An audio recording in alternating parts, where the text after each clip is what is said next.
Lo que yo he preparado es una conferencia que tiene que ver con el tema calidad de la educación. Es un término que uso poco porque es polisémico, nadie sabe de qué está hablando uno cuando habla de calidad. Y prefiero hablar más simple de qué es una buena educación, qué es un buen alumno, qué es un buen profesor, qué es una buena escuela, una buena universidad, una buena política educativa. Estas son algunas de las preguntas que decidí tomar para organizar la discusión en torno al tema calidad, que es una buena educación. La idea es que el planteamiento que yo hago es que es hora de revisar los sentidos comunes en torno a todas estas preguntas. Todos tenemos algunas ideas aproximadas de qué creemos que es un buen alumno, de qué creemos que es un buen profesor, de qué creemos que es una buena escuela, de qué creemos que es una buena universidad y de qué creemos que es una buena política educativa. De algún modo, cada uno de nosotros tiene alguna idea al respecto. Si levantáramos aquí las respuestas de ustedes a estas preguntas serían seguramente muy distintas. Justamente, calidad no es un tema consensuado. Cada quien tiene su propia opinión. A nivel internacional se afirma además que es imposible llegar a un consenso porque es un valor la calidad y que pues sobre valores como sobre gustos cada quien puede tener las opiniones que quiera. Vamos a discutir eso también. En todo caso, las ideas que nosotros tenemos sobre las respuestas a estas preguntas son sentidos comunes. No hay nada científico, no hay nada escrito en piedra sobre las respuestas a estas preguntas. Hay opiniones muy diversas. En este auditorio, en esta universidad, en América Latina, en el mundo, hay opiniones muy diversas sobre estas preguntas. Bien, vamos entonces a empezar diciendo que calidad educativa es un tema que está presente en América Latina, por lo menos durante los últimos 50 años. Hay mucho escrito, hay mucho debatido. La mayoría de gente no sabe que hay tanto escrito y tanto debatido. Ha habido infinitos seminarios, reuniones, congresos, simposios, talleres para discutir calidad de la educación en América Latina, en todos los países. Hay infinita cantidad de publicaciones, tesis. Yo sigo todavía recibiendo muchos pedidos de asesoría de tesis, de maestría, de licenciatura, doctorales, que tienen que ver con calidad de la educación, pero la persona que está haciendo la tesis no tiene la menor idea de lo que es y no tiene muchas veces un historial claro de todo este debate. Piensa cada persona, me pasa a mí muy a menudo, que las personas que quieren hacer tesis sobre calidad de la educación desconocen esta historia y piensan que están inventando la pólvora. Cada cual piensa que va a ser un gran aporte si analiza calidad de la educación sin tener ideas muy claras, como digo, respecto ni siquiera del debate anterior, menos de los debates actuales, que hoy hay mucho menos debate sobre calidad que lo que hubo hace 20 años, por ejemplo. En los 90s el tema calidad era un tema candente. Yo participé en cualquier cantidad de conferencias en ese momento y tengo mucho escrito sobre calidad de la educación. Hoy mucho menos. Hoy el tema calidad ya se da como por sentado, ya ni siquiera hay intentos de explicación de qué se trata. ¿Se está entendiendo bien? ¿Se oye bien? Los últimos objetivos de desarrollo sostenible, que son los aprobados ahora hace poco tiempo, la nueva Agenda Mundial de Desarrollo, el objetivo 4, como ustedes saben, está dedicado a educación. Y está fraseado de esta manera: garantizar una educación inclusiva, equitativa y de calidad, y promover oportunidades de aprendizaje durante toda la vida para todos. Este es el gran objetivo de ese objetivo 4. Bueno, dentro de este objetivo, si uno entra en los documentos de la Agenda 2030, va a encontrar algunas caracterizaciones, definiciones de lo que es inclusión, de lo que es equidad, pero no encuentra ninguna acerca de lo que es calidad, de lo que se entiende por calidad. lo cual, y tampoco de lo que se entiende por aprendizaje a lo largo de la vida, lo cual es una cuestión preocupante, porque un objetivo tiene que estar claramente formulado, que todo el mundo lo entienda, que cuando alguien asegura, lee o dice este objetivo 4, está entendiendo claramente de qué está hablando. Resulta que calidad no está definida. En toda la Agenda 2030, calidad de la educación no está definida. ¿Por qué no está definida? Acá está el texto un poquito más grande, si no se pudo ver antes. Garantizar una educación inclusiva, equitativa y de calidad, y promover oportunidades de aprendizaje durante toda la vida para todos. Muy bien, ¿por qué no está definido el término? No es fortuito, no es casualidad que no se defina el término calidad. Calidad se ha convertido en una especie de comodín, de palabra que nadie quiere definir, porque se acabarían los consensos. El rato que alguien se pone a definir qué es calidad, eso que aparece como un consenso se disuelve inmediatamente, porque hay tantas maneras de entender calidad que uno descubriría que el consenso en realidad no existe, que es falso. Entonces se prefiere a nivel internacional, esto ya es así, no se define calidad. Y las personas de la educación y de fuera de la educación que oyen el término calidad, no les parece necesario definirla tampoco. No hay una presión. Yo no encuentro en clases, en exposiciones, en congresos, no encuentro que la gente me pregunte desesperada, ¿pero qué es calidad? No, la gente ya pasa por encima de la palabra casi como que sin leerla y queda contenta con que diga calidad. Y con calidad entiende de alguna manera buena. Y punto, y se queda satisfecha. Esto es lo que tenemos que quebrar. Es un falso consenso. Es un comodín que ha permitido hacer consensos internacionales y nacionales de manera muy fácil, sigue permitiendo hacer consensos en torno a la Agenda 2030, pero realmente no estamos entendiendo cuando nos dicen que para el año 2030 vamos a tener una educación de calidad, no nos estamos enterando de si eso es factible o no, porque va a depender de qué entiendo por calidad para saber si puedo lograr ese objetivo para el año 2030, en 15 años más. Empecemos con qué es un buen alumno. Yo recopilé unas poquitas imágenes que dan cuenta de las distintas nociones de buen alumno, con una ilustración más que con palabras. Pues mucha gente ve eso y diría, esta es una idea de lo que es un buen alumno, es alguien que piensa, que estudia, que pone esfuerzo mental y que tiene un libro. Esta es otra noción de buen alumno. Para muchos profesores, para muchos padres de familia, el buen alumno es este que no molesta, el que está sentado, el que está callado, el que no hace ruido, que no hace demasiadas preguntas. Y esto para muchos sería el buen alumno. Profesores y padres de familia estarían de acuerdo en muchos casos de que esto sería un buen alumno. Esta es otra imagen de lo que podríamos entender por buen alumno. Es alguien que está dedicado a los libros, no hace otra cosa que leer, estudiar. Este es el típico buen alumno que está dispuesto a pasar noches enteras estudiando.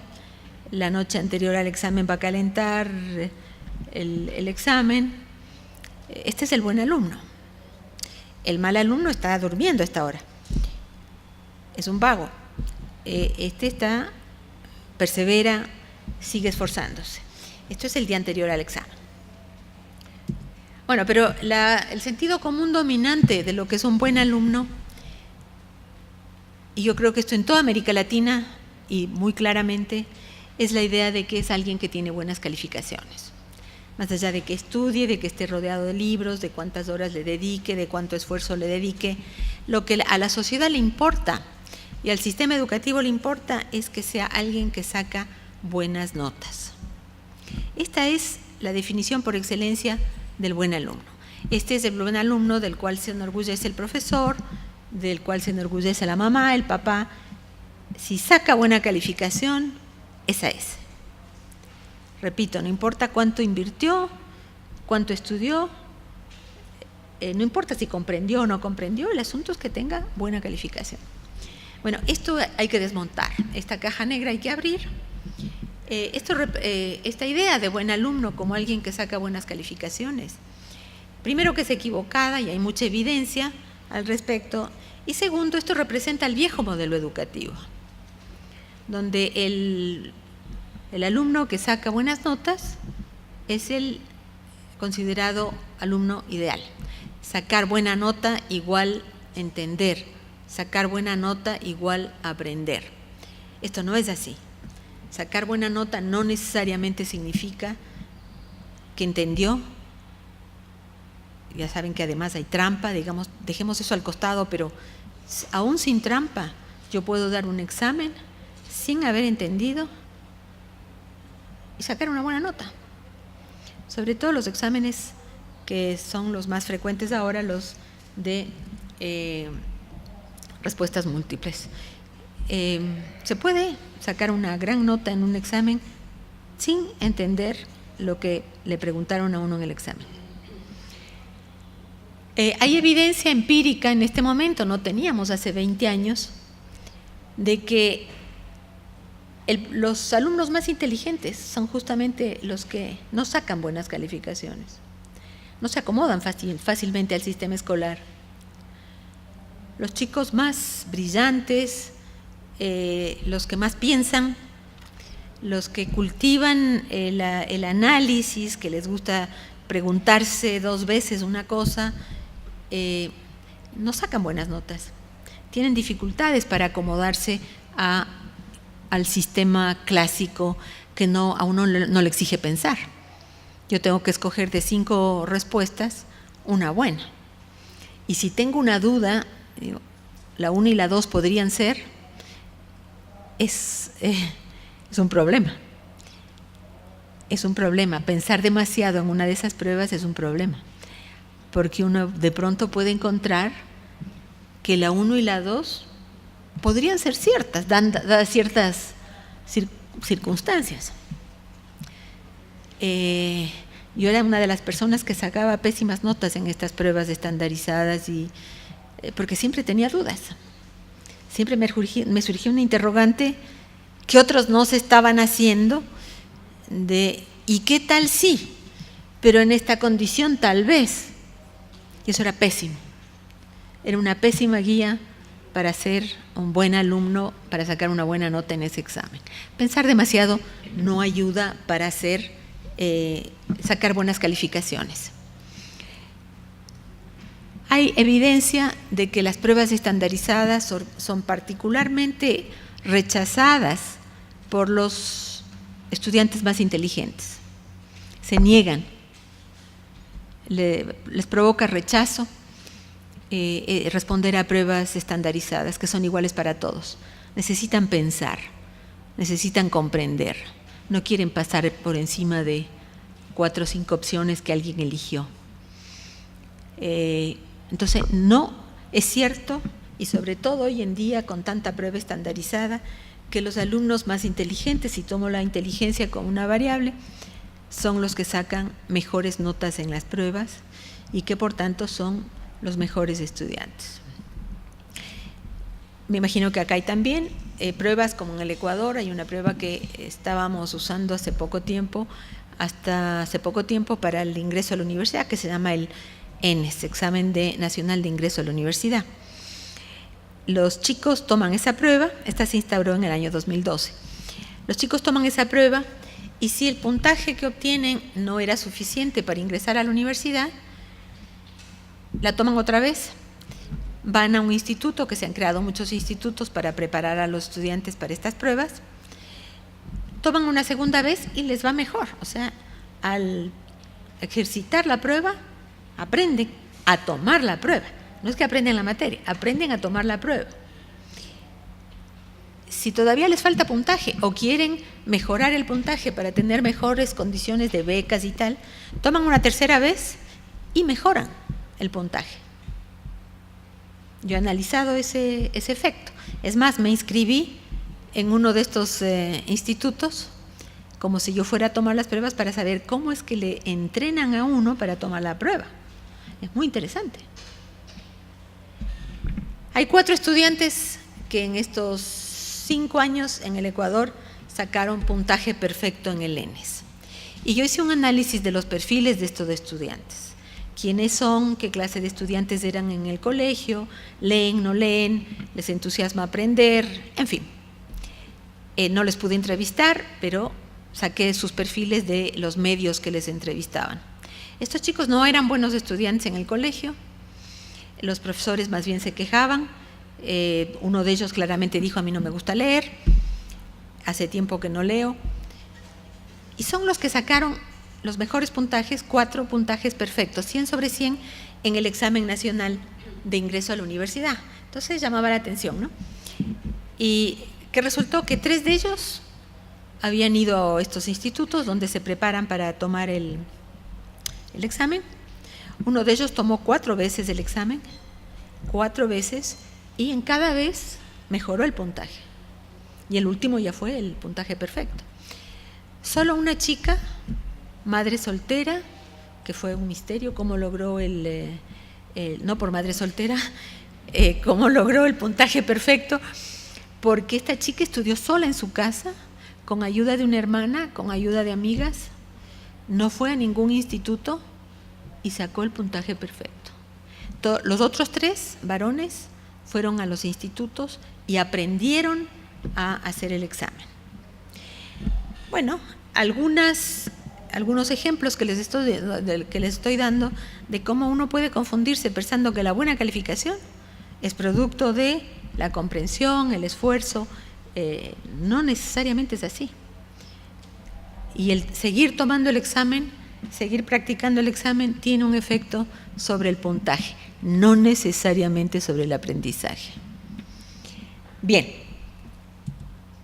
¿qué es un buen profesor? Tengo que pasar así como muy rápido por estas preguntas. En general, esta pregunta está segmentada por niveles.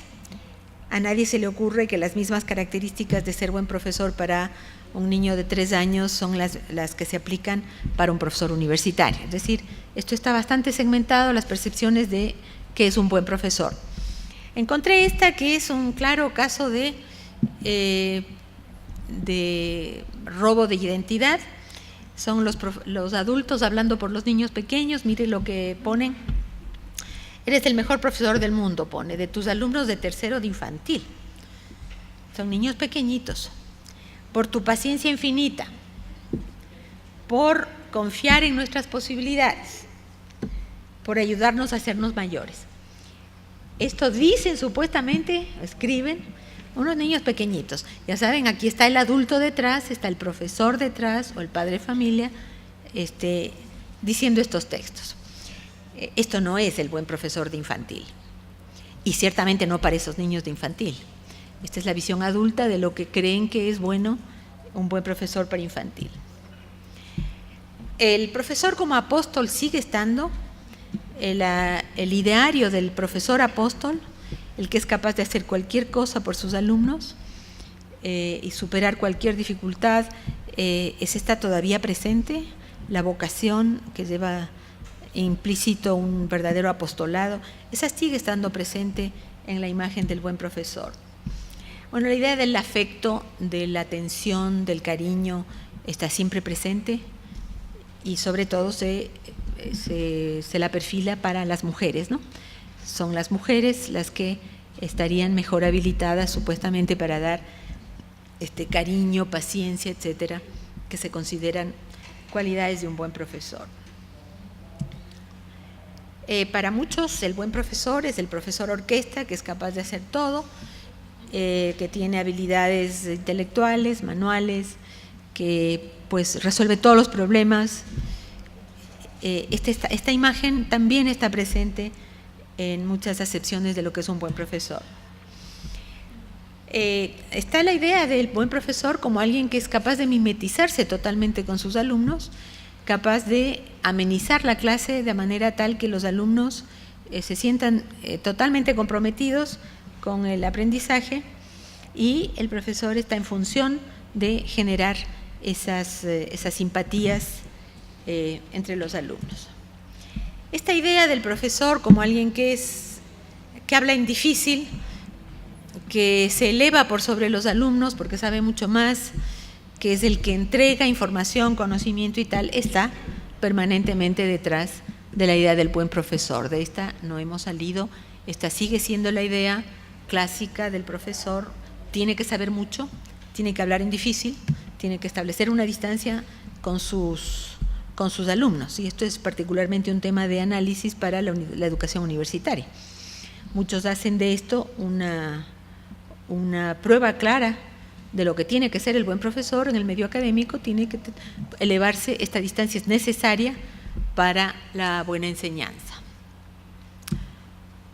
Aquí tenemos el profesor innovador, el tecnológico completo, que es también hoy la parte del imaginario de lo que es un buen profesor. Es el que maneja las tecnologías, es el, como dice ahí, el Apple Distinguished Educator, Microsoft Innovative Educator, porque además todo esto va en inglés. Entonces estos son los guerreros digitales de la educación actual y de la educación del futuro. También detrás de la idea del buen profesor hoy está esto, ¿no? No sé cómo me pasé acá. Bueno, todas estas versiones del buen profesor están conviviendo muchas veces en un mismo ideario, es decir, no es esto o esto, todo esto está a menudo junto, son listados de lo que debe ser el buen profesor, que es desde el apóstol hasta el guerrillero digital. O sea, se le siguen sumando funciones al profesor.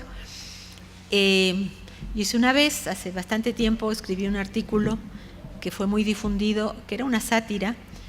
Hice una lista de todo lo que venían diciendo los estudios que tiene que ser un profesor, y salieron más de 40 mandatos que, si uno lee eso, pues no hay ser humano, esto es divino, no hay ser humano con esa capacidad de cumplir todos esos requisitos y llenar esas cualidades, ¿no? Bueno, hoy, si hiciera ese listado nuevamente, que muchas de esas cosas que yo dije hace 20 años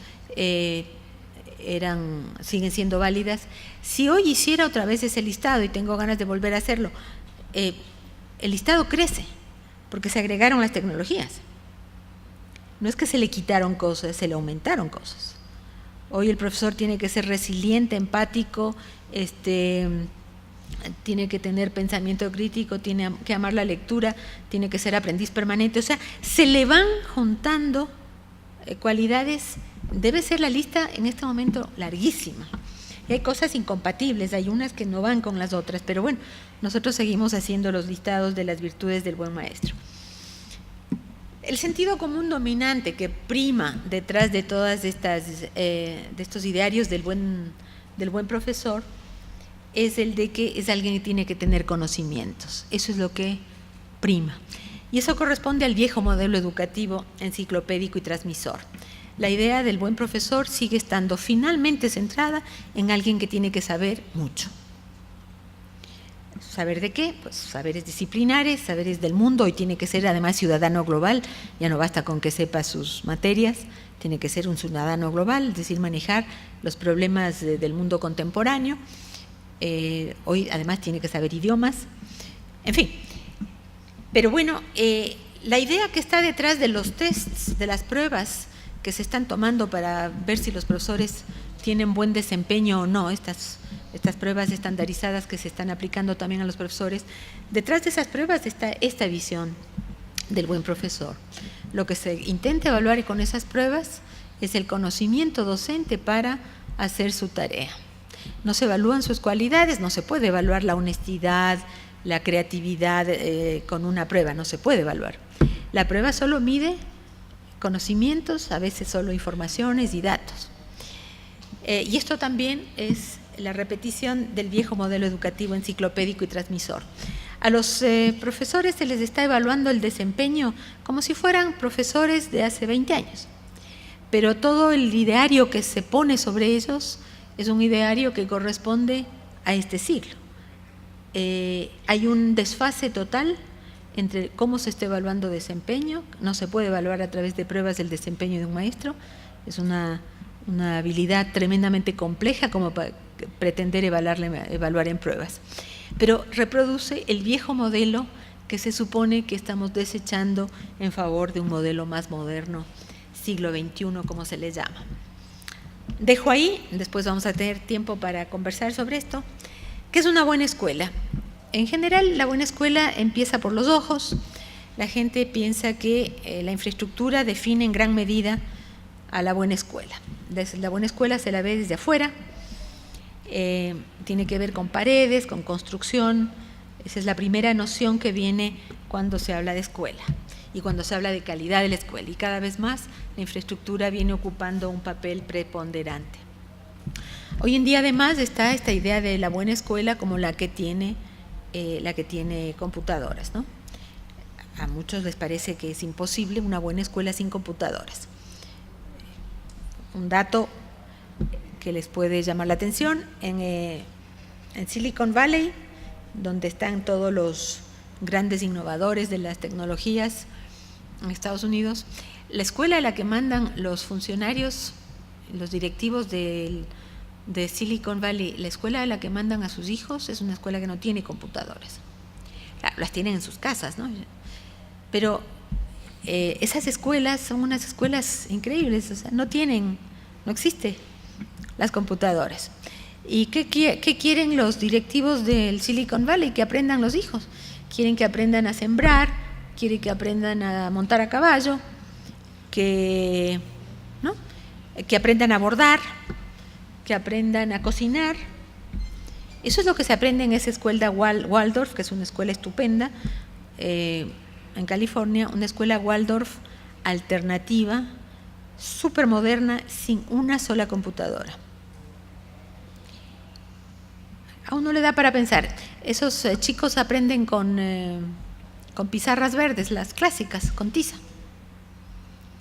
No hay nada moderno de tecnología en la escuela y todo es volver a la naturaleza, volver a las necesidades y a los aprendizajes básicos.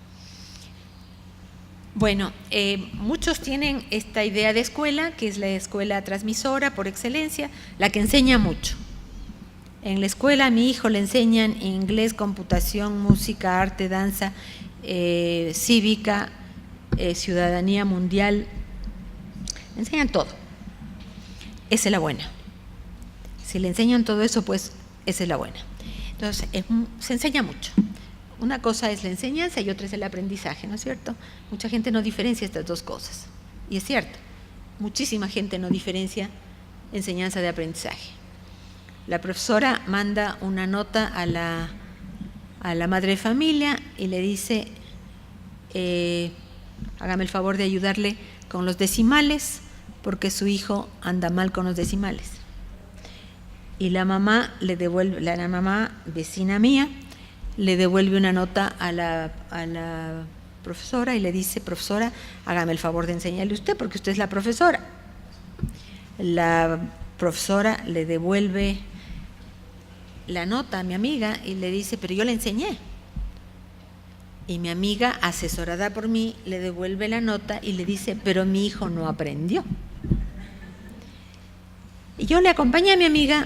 Esto hace muchos años, esta es una anécdota inicial sobre estas diferencias entre enseñanza y aprendizaje.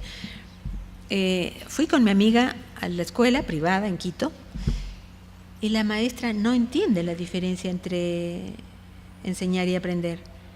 Pero yo le enseñé, sí, pero mi hijo no aprendió. Un diálogo de sordos entre que yo le enseñé y mi hijo no aprendió.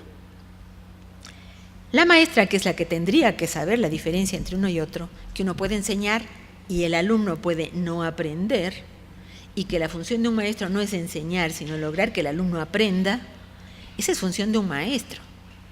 Eso es lo que el maestro debe aprender. A la madre de familia le vendría muy bien saberlo, pero quien debe tener claras estas diferencias entre aprender y enseñar es un maestro. Y créanme, yo estoy segura que la mayoría de maestros no conocen la diferencia, no entienden claramente la diferencia entre enseñar y aprender. Asumen que lo que se enseña, del otro lado se aprende.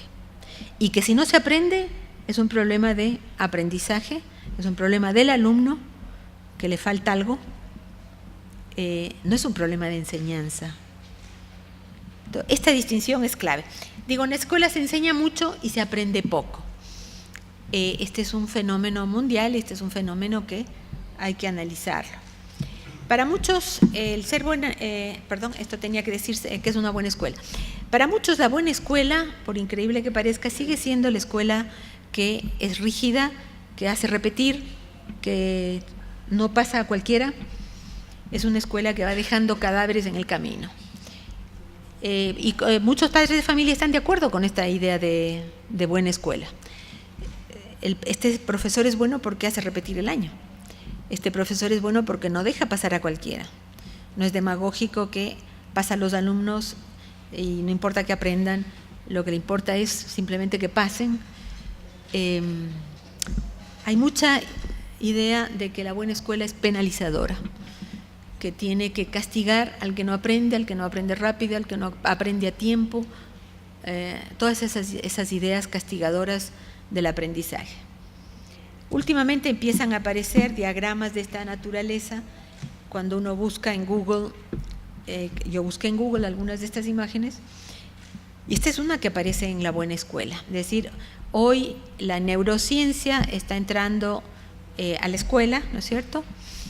Y entrando de una manera muy, muy fuerte, al punto de que ya empieza a valorarse una escuela a partir de categorías como estas.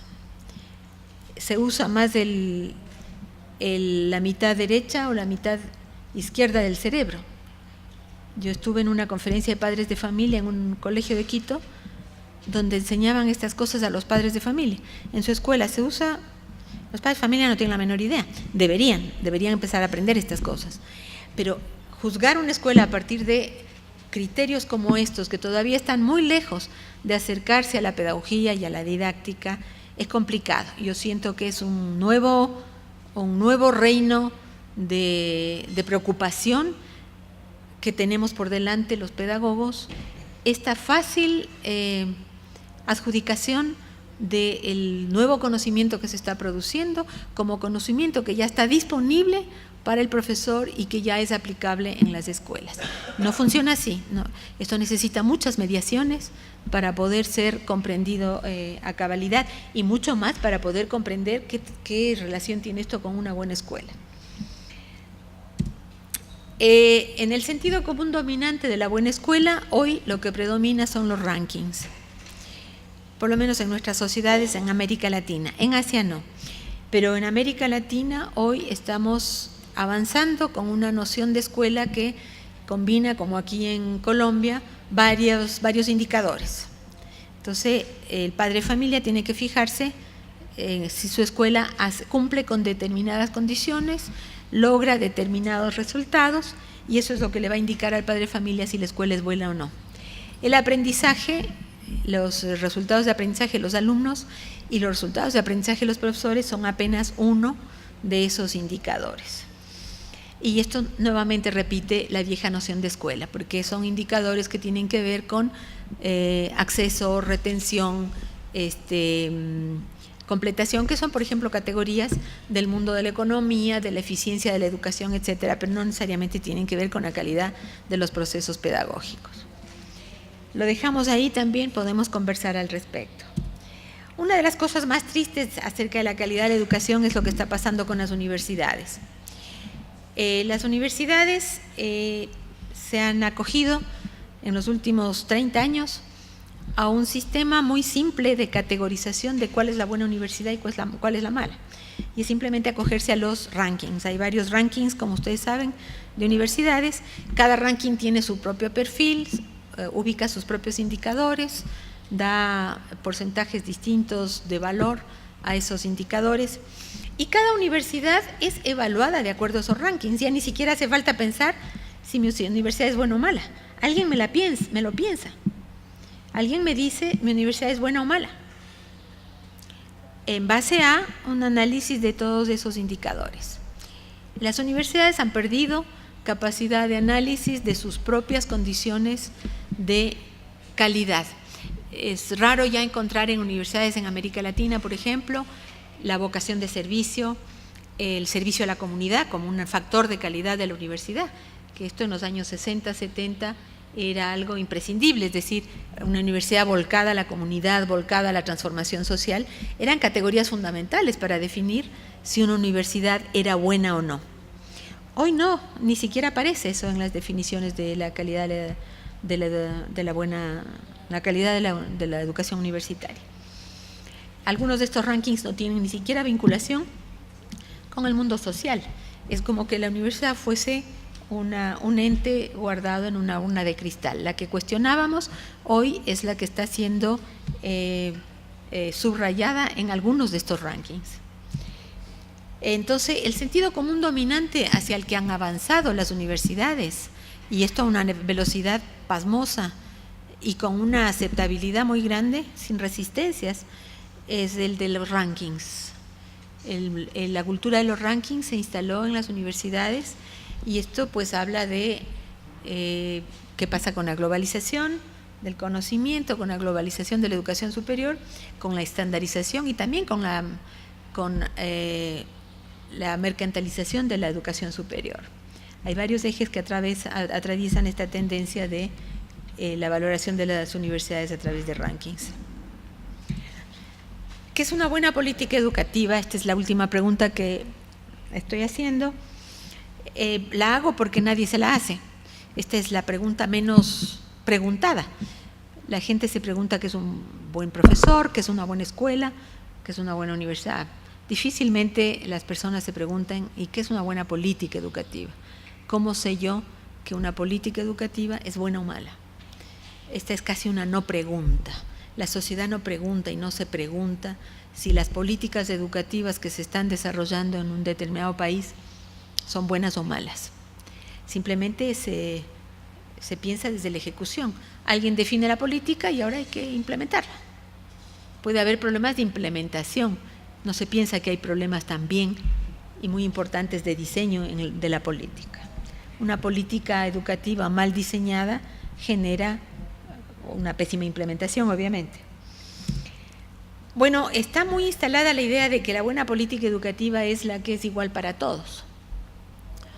Educación para todos, todos iguales, la misma para todos, ¿no? Y esto, llevado al tema de la evaluación, da este gráfico que todos conocemos, donde a todos se los evalúa de la misma manera. Al elefante, al gato, a la rana, todos tienen que subir al árbol. Es decir, esto es la negación de la buena política. La buena política educativa tiene que ser diversificada, no puede ser homogenizada. Y hoy avanzamos hacia políticas de gran homogenización. La política educativa es algo que tradicionalmente viene de arriba, y esto estamos acostumbrados a pensar que es la política educativa. Nadie lo cuestiona, muy pocos. Hay que ser sociólogo de la educación, hay que ser filósofo para cuestionar esta manera de entender la política educativa. Estamos acostumbrados a que la política viene de arriba. Alguien hacia arriba la política educativa, la diseña, es un documento, contratan expertos, es una mezcla de saber de políticos y de expertos. Hay saber experto ahí, se supone, acumulado.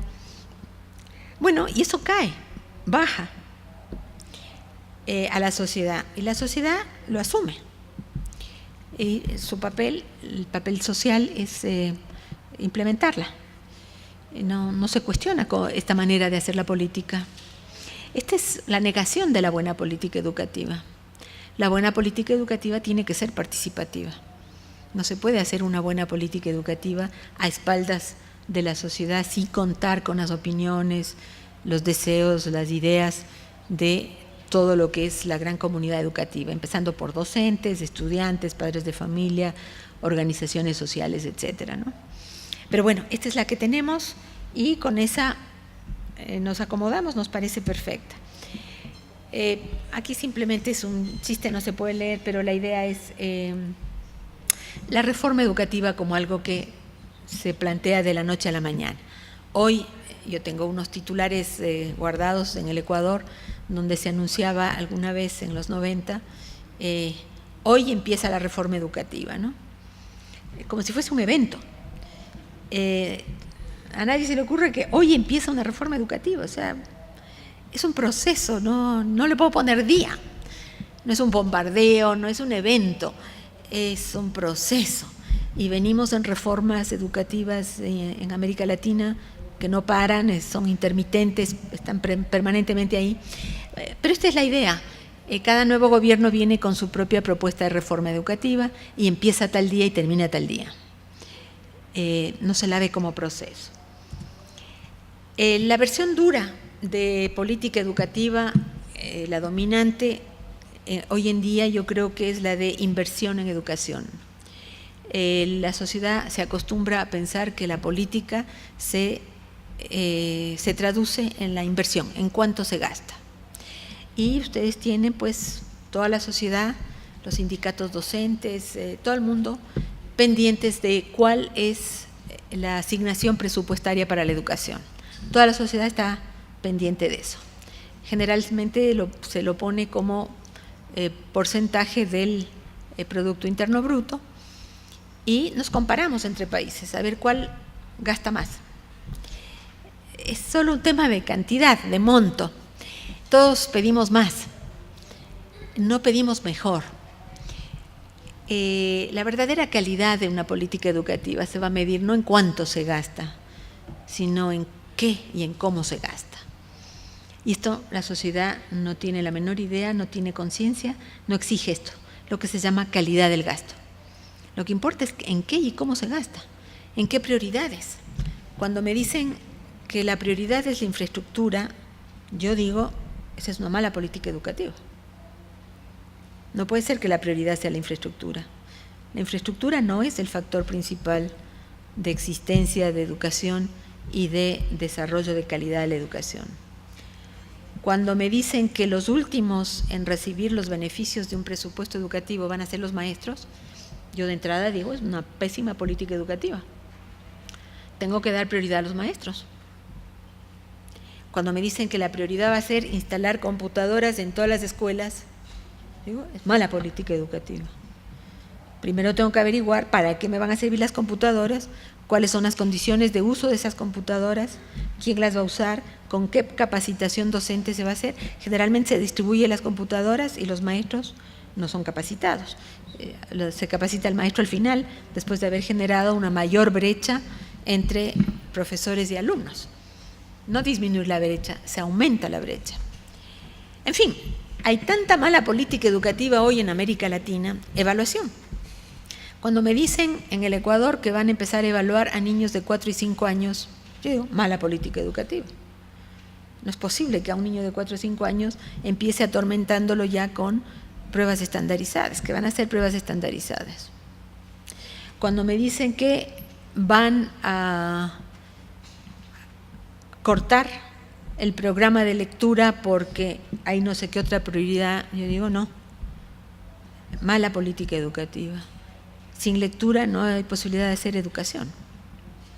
Los propios tests, las propias pruebas fallan muchas veces por problemas de comprensión lectora, no porque no se entiende el tema, sino porque no hay la capacidad suficiente de leer y eso es lo que resulta muchas veces en malos resultados en las propias pruebas, tanto en docentes como en alumnos.